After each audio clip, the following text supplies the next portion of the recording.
Assalamualaikum warahmatullahi wabarakatuh. Perkenalkan, nama saya Safira Suherman. Di sini saya akan menjelaskan mengenai materi anatomi dan fisiologi 2. Lanjut aja kita ke slide berikutnya. Nah, di sini ada pemaparan mengenai sedikit tentang saya, nama, NIM, kode kelas, dan dosen pengampunya Ibu Cica. Kita mulai aja dari materi yang pertama. Materi yang saya bahas di sini yang pertama adalah anatomi fisiologi sistem cerna. Dari yang kita ketahui nih ya, salah satu ciri makhluk hidup kan memerlukan makanan nih ya. Makanan ini yang telah kita makan akan diuraikan dalam sistem pencernaan menjadi sumber energi, komponen penyusun sel dan jaringan, dan nutrisi yang dibutuhkan oleh tubuh. Salah satu sistem kompleks dalam tubuh adalah sistem pencernaan.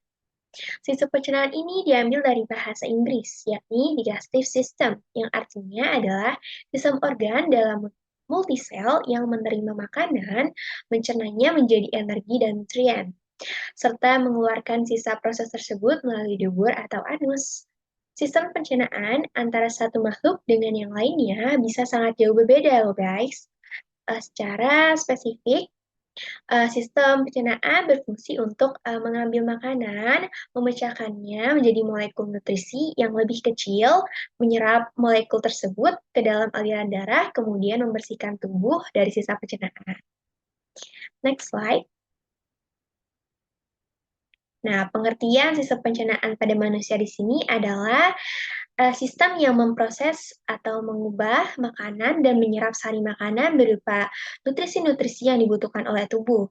Jadi ketika tubuh kita makan, lalu makanan tersebut akan diproses dan diubah serta diserap sari makanannya menjadi nutrisi-nutrisi yang dibutuhkan oleh tubuh. Lalu ada sistem pencernaan juga akan memecahkan molekul makanan yang kita makan ini. Yang pertamanya kompleks nih, yang pertamanya susah dicerna oleh tubuh menjadi molekul yang sederhana dengan bantuan enzim yang ada di dalam tubuh juga, sehingga mudah dicerna oleh tubuh.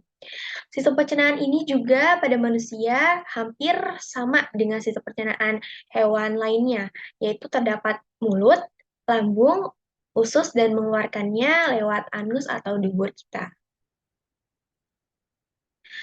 Nah, proses pencernaan pada manusia ini terbagi menjadi 5. Yang pertama ada ingesti, pencernaan mekanik, pencernaan kimiawi, penyerapan, serta penyingkiran. Kita bahas bersama-sama. Di sini ada ingesti.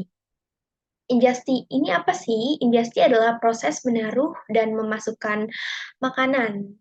Biasa kita gunakan nih dalam kehidupan sehari-hari, biasanya menggunakan tangan. Ketika kita makan, biasanya kan menggunakan tangan atau sendok, alat bantu sendok, garpu, atau sumpit. Ini masih secara sadar kita lakukan. Dan ada pencernaan mekanik. Pencernaan mekanik itu apa? Pencernaan mekanik yaitu proses mengubah makanan menjadi kecil dan lembut. Pencernaan mekanik ini dilakukan oleh gigi dan alat bantu lainnya. Kalau manusia kan pencernaan mekaniknya lewat gigi. Kalau pada hewan bisa dibantu, contohnya burung merpati oleh kerikil. Proses ini bertujuan untuk apa sih? Untuk membantu mempermudah proses pencernaan kimiawi. Proses ini dilakukan secara sadar atau sesuai dengan yang diinginkan, masih sadar juga. Lalu ada pencernaan kimiawi. Pencernaan kimiawi apa sih? Pencernaan kimiawi yaitu proses mengubah molekul-molekul zat makanan nih yang tadi masih kompleks, masih belum bisa dicerna oleh tubuh, lalu akan menjadi molekul-molekul yang sederhana sehingga mudah dicerna. Pencernaan kimiawi ini dilakukan oleh enzim, asam, dan air. Proses ini secara tidak sadar ya, beda dengan proses ingesti dan pencernaan mekanik. Karena yang mengatur adalah sistem enzim. Lalu ada penyerapan. Penyerapan di sini adalah gerakan nutrisi dari sistem pencernaan ke sistem sirkulator dan limpatik separulis melalui osmosis, transport aktif, dan difusi. Ini juga tidak sadar kita lakukan. Namun ada proses penyingkiran. Ya, proses penyingkiran ini atau pembuangan material yang tidak dicerna dari saluran pencernaan melalui proses defekasi. Maaf, defekasi di sini pun artinya yang biasa kita lakukan lah ya, seperti buang air kecil, buang air besar, kayak gitu. Jadi proses ini adalah proses pengeluaran dari zat-zat yang tidak diperlukan oleh tubuh. Jadi dapat kita simpulkan, proses pencernaan ini terbagi menjadi 5. Yang sadar kita lakukan adalah proses ingesti, pencernaan mekanik, itu yang kita sadar. Selebihnya pencernaan kimiawi, penyerapan dan penyingkiran itu dilakukan oleh bagian dalam tubuh kita secara tidak sadar. Lalu organ dalam sistem pencernaan pada manusia terbagi menjadi 2 kelompok nih. Ada saluran pencernaan, ada saluran pencernaan tambahan atau aksesoris. Saluran pencernaan yang dimaksud ini adalah saluran yang kontinu berupa tabung yang dikelilingi otot. Saluran pencernaan makanan memecah molekul yang besar menjadi bagian yang lebih kecil dan menyerap bagian tersebut menuju pembuluh darah. Organ-organ yang termasuk di dalamnya yaitu mulut, lalu ada faring, osofagus, lambung, usus halus, serta usus besar. Nah, dari usus besar ini makanan akan dibuang keluar melalui anus. Jadi proses ini telah kita lalui setiap harinya ya, saat kita makan. Lalu yang kedua adalah organ pencernaan tambahan atau aksesoris. Organ pencernaan tambahan ini berfungsi untuk membantu saluran pencernaan dalam melakukan kerjanya seperti gigi dan lidah yang terdapat ada di rongga mulut, kantung empedu, serta kelenjar pencernaan akan dihubungkan kepada saluran pencernaan melalui sebuah saluran ini. Kelenjar pencernaan ini tambahan akan memproduksi sekret yang berkontribusi dalam pemecahan bahan makanan.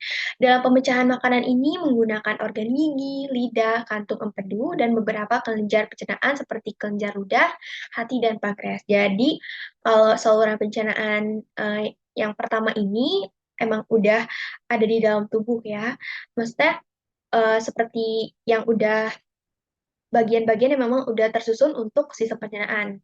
Kalau sistem pencernaan tambahan ini seperti gigi lidah itu untuk uh, tambahan aksesorisnya untuk mempermudah proses pencernaan agar mudah diserap oleh tubuh. Lalu proses pencernaan makanan dalam sistem pencernaan pada manusia. Pertama-tama ini ketika kita makan kan pasti pencernaan dilakukan oleh mulut dulu ya. Makanan akan masuk ke mulut, lalu dilakukan pencernaan mekanik, yaitu proses mengunyah dibantu oleh gigi, dibantu air liur, terus makanan apa dibantu oleh enzim. Jadi pas kita makanan masuk ke dalam mulut, lalu akan dibantu oleh gigi dan menggunakan enzim petialin amilase atau yang kita biasa sebut ini ludah. Enzim petialin ini berfungsi untuk mengubah makanan dalam mulut yang mengandung karbohidrat amilum menjadi gula sederhana atau maltosa. Maltosa ini mudah dicerna oleh organ pencernaan. Nah, makanya itu kalau misalnya kita makan nasi terlalu lama di dalam mulut, itu akan menimbulkan rasa manis karena amilum ini mengubah amilum menjadi gula sederhana. Makanya itu kita merasakan manis. Selanjutnya, enzim petialin ini bekerja dengan baik pada pH. Pada pH diantaranya itu 8,6 sampai 7 dan suhu 37 Celcius. Lalu makanan selanjutnya dibawa menuju lambung dan melewati kerongkongan. Makanan bisa turun ke lambung karena adanya kontraksi otot di kerongkongan. Jadi ketika kita makan, mulut menghaluskan, lalu akan dibawa ke kerongkongan. Itu akan dihaluskan oleh otot di kerongkongan. Jadi nanti dia akan menghaluskan makanan-makanan, lalu akan didorong ke bagian lambung serta usus halus, usus besar. Lalu di lambung, makanan akan melalui proses pencernaan kimiawi menggunakan enzim-enzim tersebut. Nih, enzim berikut ini ada 4 macam. Yang pertama ada renin, pepsin, HCl atau asam klorida, dan lipase. Apa sih renin? Renin ini berfungsi untuk mengendapkan protein pada susu kasein dari susu ASI. Ini biasanya kalau kasein ini ada dari susu ASI, ASI ibu, hanya dimiliki oleh bayi. Berarti renin ini proses yang diperlukan oleh bayi biasanya. Terus ada pepsin yang berfungsi untuk memecahkan protein menjadi pepton. Lalu ada HCl atau asam klorida yang berfungsi untuk mengaktifkan pepsinogen menjadi pepsin sebagai diinfektan serta merangsang mengeluarkan hormon sekretin dan kolesitokinin pada usus halus. Lalu seterusnya ada lipase. Lipase ini berfungsi untuk mencegah lemak menjadi asam lemak dan gliserol. Namun lipase ini dihasilkan sangat sedikit setelah makanan diproses di lambung, membutuhkan waktu sekitar 3-4 jam. Makanan akan dibawa menuju usus 12 jari, lalu pada usus 12 jari ini terdapat enzim-enzim sebagai berikut. Ada enzim amilase, ada lipase, serta tripsinogen. Amilase ini enzim yang mengubah zat tepung amilum menjadi gula lebih sederhana atau maltose. Kalau lipase yaitu enzim yang mengubah lemak menjadi asam lemak dan gliserol. Lalu apa sih tripsinogen ini? Jarang kita dengar. Tripsinogen ini jika belum aktif maka akan diaktifkan menjadi tripsin, yaitu enzim yang mengubah protein dan pepton menjadi dipeptida. Dan asam amino yang siap diserap oleh usus halus. Selain itu, terdapat juga empedu. Empedu dihasilkan oleh hati dan ditampung oleh dalam kantung empedu. Selanjutnya, empedu dialirkan melalui saluran empedu khusus 12 jari. Empedu mengandung garam-garam empedu dan zat warna empedu bilirubin. Garam empedu berfungsi berisikan lemak. Zat warna empedu berwarna coklat.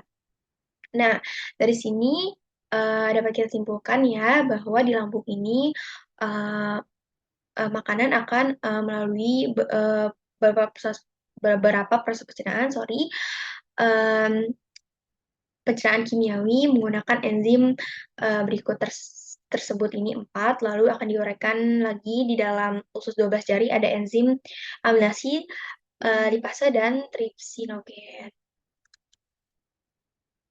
Lalu di sini ada organ utamanya di dalam sistem pencernaan. Ada mulut, kerongkongan, lambung, usus besar, usus halus, lalu usus besar, anus, lalu dubur yang terakhir.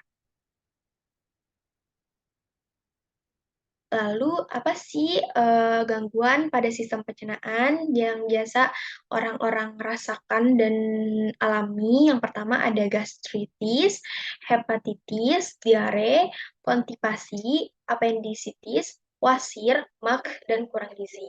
Biasanya yang sering dialami oleh warga atau kita semua ini biasanya diare tentunya, wasir, MAC, dan kurang gizi. Makanya kita harus mengontrol makanan yang kita makan, lalu um, apa benar-benar dijaga makanannya supaya tidak terjadi gangguan pada sistem pencernaan kita.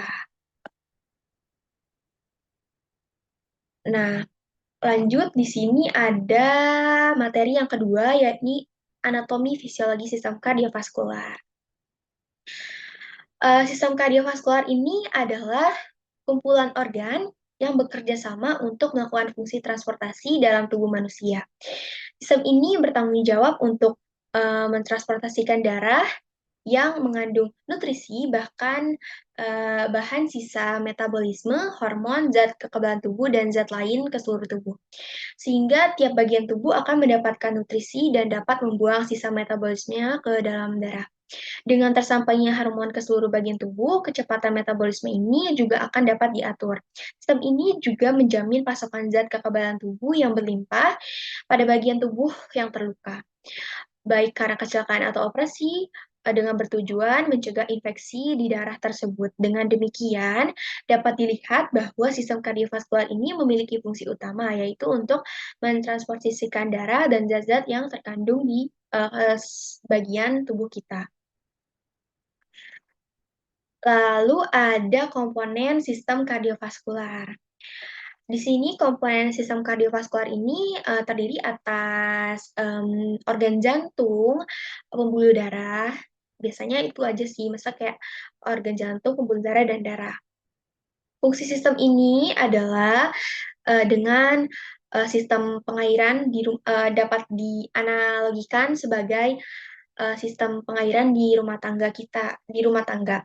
Di mana organ jantung ini berperan sebagai pompa dan pembuluh darah berperan sebagai saluran atau pipanya. Jadi jantung ini dianalogikan sebagai sistem pengairan di rumah nih. Terus jantung ini berperan sebagai pompanya dan pembuluh darah ini berperan sebagai saluran atau pipanya. Sistem ini bertanggung jawab untuk mentransportasikan darah dan zat yang dikandungnya ke seluruh bagian tubuh manusia. Untuk menjaga agar tetap darah agar tetap mencapai seluruh bagian tubuh secara terus-menerus, maka jantung sebagai pemompa darah, makanya di sini jantung ini berperan sebagai pompanya, maka jantung ini terus berdenyut secara terus-menerus untuk memompa. Denyut jantung ini akan diatur oleh sistem saraf, yaitu sistem saraf otonom atau SSO yang berada di luar kesadaran atau kendali kita. Sehingga pada saat kita mengatur denyut jantung seperti kehendak kita, sistem kardiovaskular ini merupakan sistem yang tertutup. Artinya darah yang ditransportasikan ini akan berada di dalam jantung dan pembuluh darah, tidak mengalir ke luar pembuluh darah. Berdasarkan arah aliran darah, maka seluruh darah dapat dikelompokkan menjadi dua. Yang pertama adalah pembuluh darah yang meninggalkan jantung atau arteri, yang sudah kita pelajari bersama. Dan yang kedua adalah pembuluh darah yang menuju jantung. Jadi jantung ada yang arteri ini keluar dan vena ini masuk. Lalu berdasarkan ukuran penampakan diameternya, maka pembuluh darah, arteri dan vena dapat dikelompokkan menjadi pembuluh darah yang besar, sedang, dan kecil. Contoh pembuluh arteri besar adalah aorta, iliaca simonis. Pembuluh arteri sedang ada tibialis, radialis. Sedangkan contoh vena besar adalah V cava superior dan inferior. Jadi itu adalah materi-materi yang memang sering kita pelajari ya. Kalau tentang arteri dan vena ini ada yang kecil, sedang, dan besar. Di antara pembuluh darah arteri kecil, arteriole, dan vena kecil, venule, akan terdapat saluran kecil yang disebut pembuluh kapiler. Pembuluh kapiler ini menghubungkan bagian pembuluh darah, arteri, dan vena. Pembuluh ini memiliki struktur histologis tertentu. Jadi, sebenarnya ini sistem kardiovaskular ini terdiri atas organ jantung dan pembuluh darah. Nah, ada bagian-bagiannya itu untuk apa berperan untuk agar tubuh secara terus-menerus menjaga agar denyut jantung tuh terus berdetak gitu, terus dipompa. Lalu ada anatominya nih. Jantung terletak di mana sih yang kita ketahui? Biasanya kan jantung tahunya kalau dari luar di bagian dada sini ya. Kalau menurut anatominya, jantung ini terletak di rongga dada, benar. Tapi sebutannya ini toraks. Dan cenderung terletak di sebelah kiri. Jantungnya adanya di sebelah kiri. Lalu pada kelainan dextrokardia jantung justru terletak di sebelah kanan. Jadi kalau jantung kalian ada di sebelah kanan itu ada kelainan ya, namanya kelainan dextrokardia.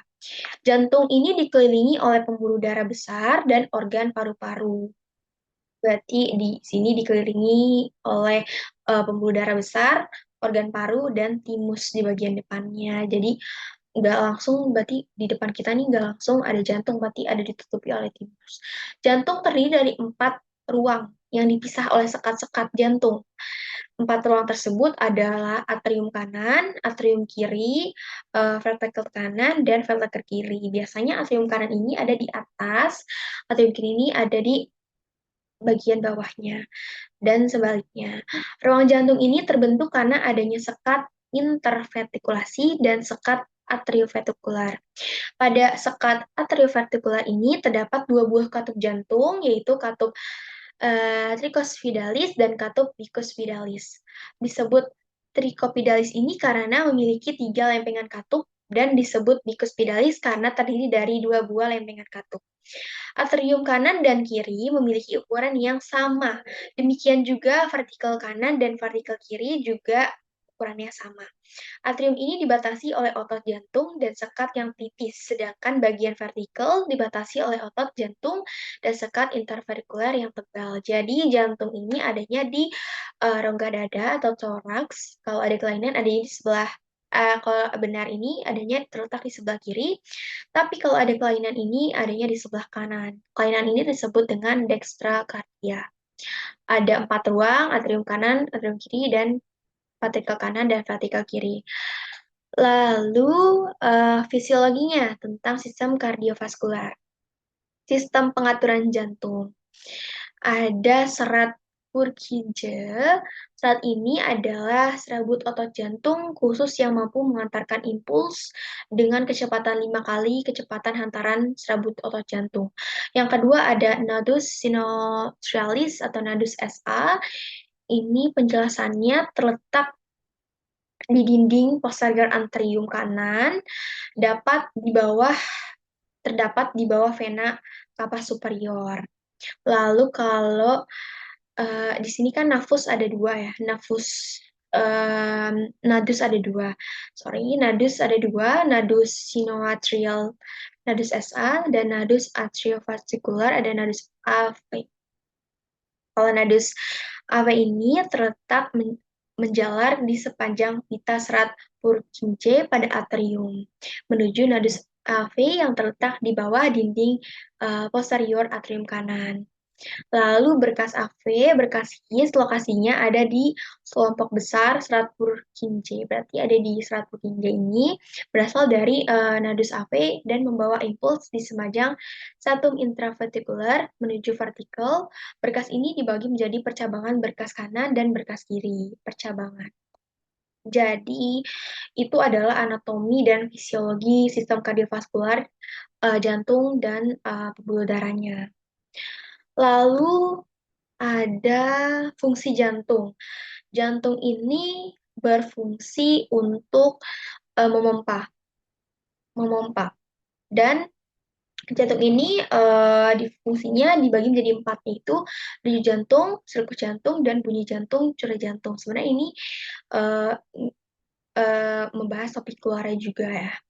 Terus di sini jantung memiliki sistem yang memungkinkan karena untuk berdenyut sendiri. Biasanya kalau sirkus jantung ini terdiri dari akhir diastolik, systolic atrium, kontraksi isofaletrium vertikal, injaksi vertikal, relaksasi isovatmetric vertikal, bunyi jantung. Yang biasa sering ditanyain ini kan secara normal nih bunyi jantung itu seperti apa sih?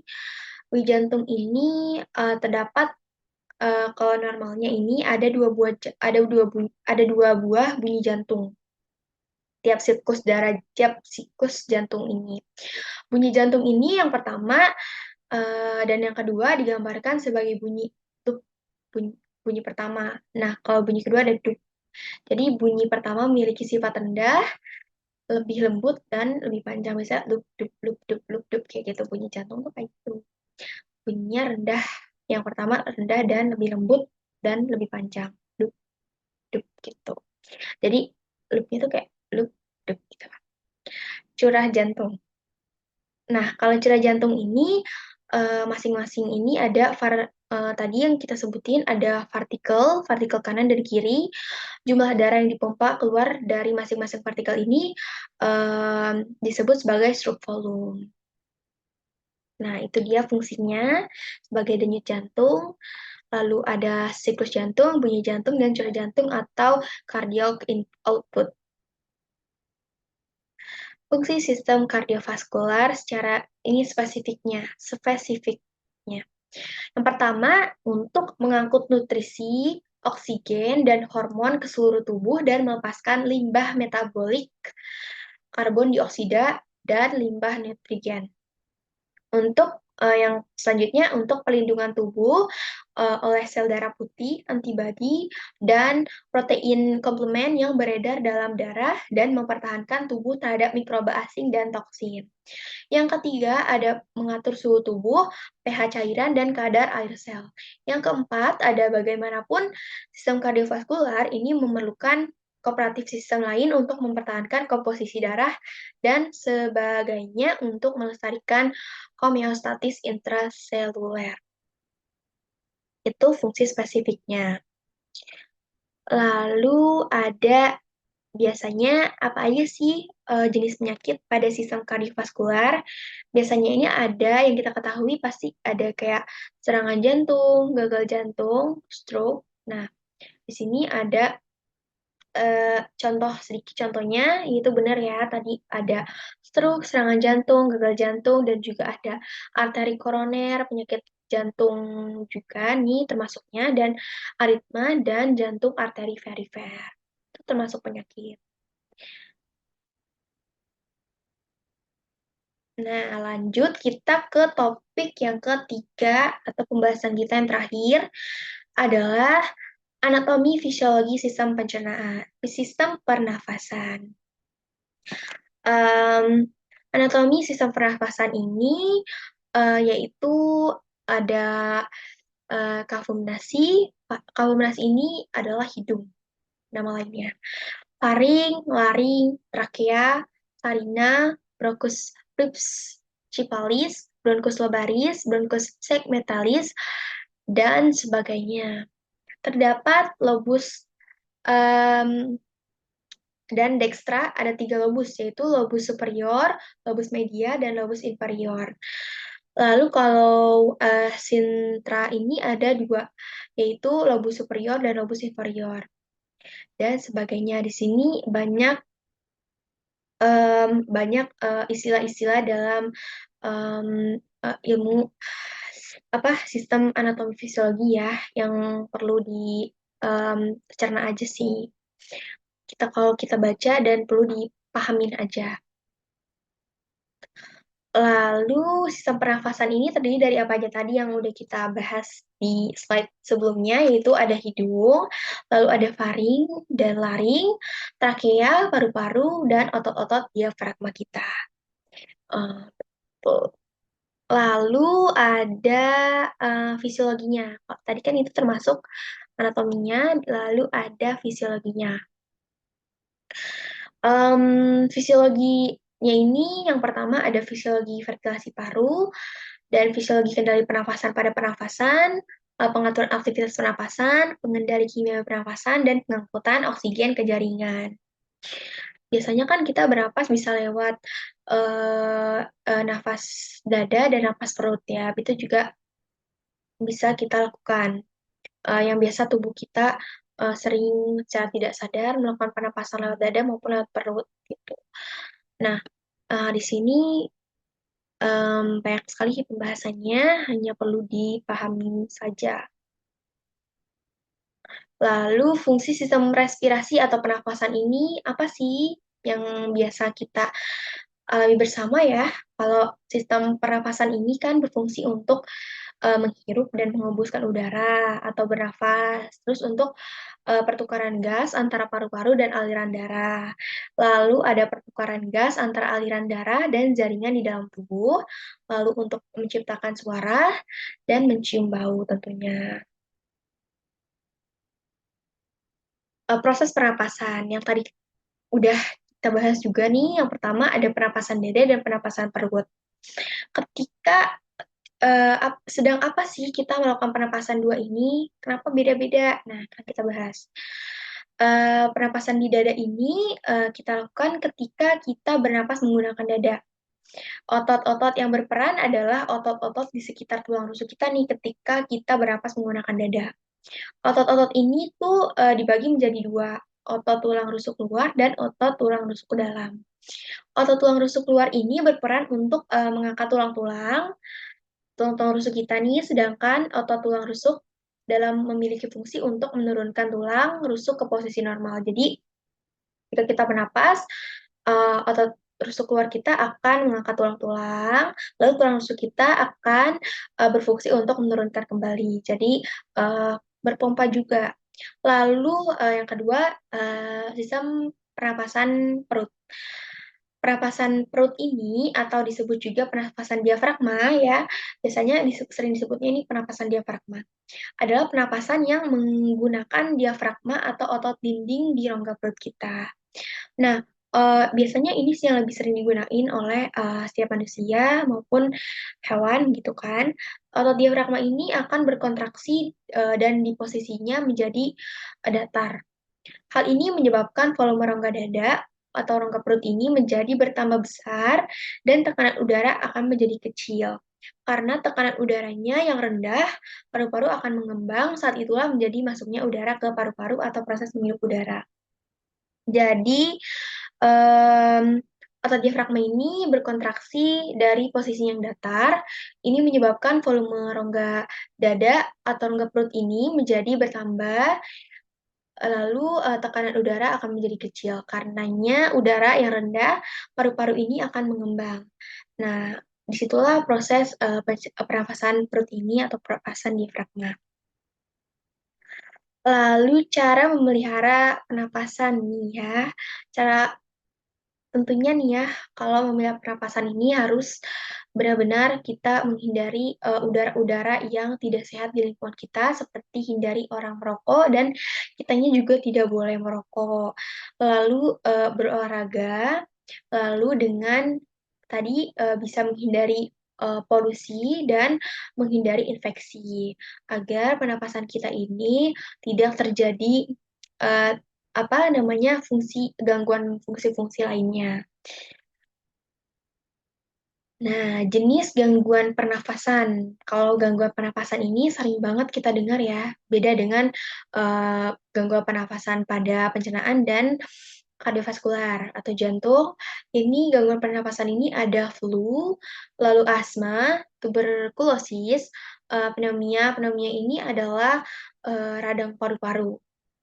Lalu ada penyakit, PPOK atau penyakit, paru obstruktif kronik, dan ada kanker paru-paru. Makanya itu sebelum terjadi gangguan pernapasan ini, kita harus menjaga sistem pernapasan kita dengan baik, dengan, benar-benar, apa ya, menjaga diri kita dari, lingkungan-lingkungan yang tidak baik untuk sistem pencernaan kita. Nah, selanjutnya cukup segitu aja sih pembahasan mengenai anatomi, fisiologi, yang pertama tadi kita bahas anatomi fisiologi pencernaan, anatomi fisiologi kardiovaskular atau jantung, dan anatomi fisiologi pernapasan. Nah, dari materi-materi 3 tersebut saya mendapatkan dari jurnal-jurnal yang saya cantumkan di sini biasanya, dan beberapa, materi materi sedikit tambah-tambahan, ya. Lalu nah, cukup sekian, semoga materi yang saya sampaikan ini, dapat dicerna dan dapat dipahami baik-baik. Kurang lebihnya mohon maaf karena saya juga masih dalam proses pembelajaran. Wabillahi taufiq wal hidayah. Wassalamualaikum warahmatullahi wabarakatuh.